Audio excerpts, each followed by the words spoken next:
My parents have been very well-off people all their lives. That is why I grew up in prosperity and was not used to denying myself anything. At first I had the best toys, and in my adult life I had the best women. I married one of them and after a while became a father. My son has changed my attitude towards life, which has made me more serious and responsible. In my free time, I became interested in the all-around, and I got a good figure. In order to provide for my family on my own, I opened my own business, which developed quite quickly. My wife was proud of me and always supported me. I loved her, and very much. After 20 happy years of marriage, she passed away. For a long time I grieved and drank, not imagining my life without her. My parents saw my suffering, so they took my son to America so I could work with a psychologist. These classes did me good, and after a year I returned to my old life. My heart was free, and after a while I got married again. My chosen one was a woman my age, who also had a first marriage, from which she left a daughter. We moved in together and started living together. The wife was very clamped down, as her ex-husband often beat her when he was drunk. She buried him too, but unlike me, she only became happier after that. I raised her daughter as my own, paid for her education, and gave her a car. Shortly after graduating from high school, she got married and left us. My wife and I lived pretty well. Over time, she believed in herself again, in her own strength, and stopped being afraid. I was making good money, so there was no need to hire her. In her free time, she looked after herself, and by the age of 45 she looked very good. We often went to restaurants and cafes, so we can't say that our life was boring. The only thing that really upset my wife was that I spent a lot of time at work. But, unfortunately, there is nothing you can do about it. If you want to live with dignity, you need to work hard. There were business trips and sudden evening departures, but that was my job. And again I had to fly to Switzerland. There was no direct flight, so I bought tickets first to Germany, and from there to the meeting place. My wife hugged me for a very long time, said she loved me and didn't want to let me go. I haven't felt such warmth for a long time, so I was very surprised. The move lasted 6 hours, so I decided to make the most of this time and took out my laptop. When I updated my email address, I saw an email from the person I was going to meet. He apologized profusely and wrote that the meeting had to be postponed because he had unforeseen circumstances.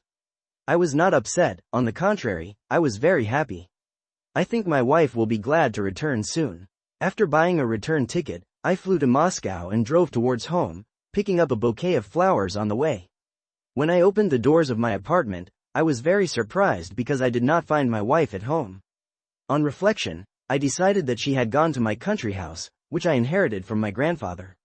I invested a lot of money in it and made great repairs there. We often rested there with the whole family, away from the bustling city, enjoying the singing of birds and the pleasant aromas of greenery. My wife was there quite often, so I decided to go there. I didn't want to get behind the wheel, so I called a taxi. On the way, I decided to take a little nap so as not to waste time. The driver delivered me quickly, so I couldn't rest. I thanked him and went outside. The pleasant scent of blooming flowers enveloped me, and I just stood there for a few minutes, enjoying the warm summer day. When I opened the gate, I saw my wife and daughter's car in the garage and was very surprised. When I entered the house, I wanted to call out to them, but I heard some strange sounds coming from the bedroom. I listened and realized that someone was doing an interesting thing there. Creeping up to the door, I looked through the crack and saw my wife tumbling with her son-in-law. The first thing I did was take out my phone and start filming it all. Suddenly, at some point, it dawned on me that this was not a joke. Out of anger, I kicked the door so that it hit the wall with a bang.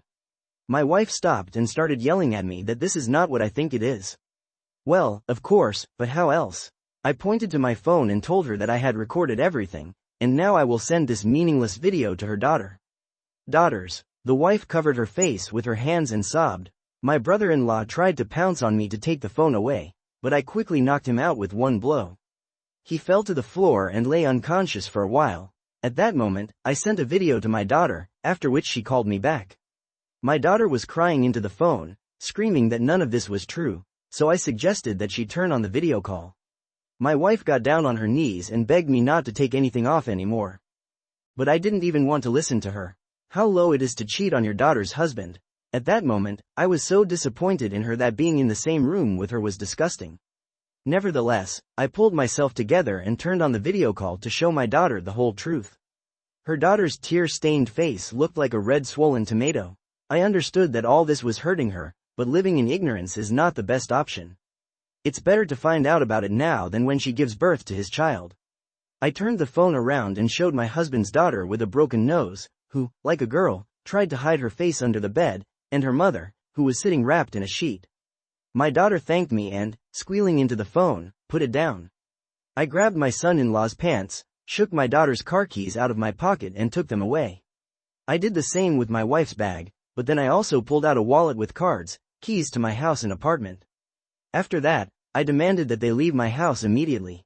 My wife whimpered, saying she had nowhere to go, but I sent her to where she was frolicking a few minutes ago. After the couple left, I got drunk. My heart was bitter, because this is a very unpleasant betrayal. One thing pleased me at that moment: I did not take the sin on my soul and did not kill them. If I had done it in a state of passion, I would have significantly ruined my career. The next day, my daughter called me and told me that both her mother and her husband had come to see her, but she did not open the door for both of them. I praised her and offered to meet her. My daughter has aged 10 years from such betrayal. We had coffee with her at a restaurant and went to file for divorce. Even though Vika wasn't my blood daughter, I wasn't going to leave her alone. I raised her and couldn't leave her like this. After buying 3 sea tickets, my son and daughter and I left Russia for a whole month. That's how my second marriage broke up, so I had no desire to start a serious relationship again. Now I am free and immensely happy about it.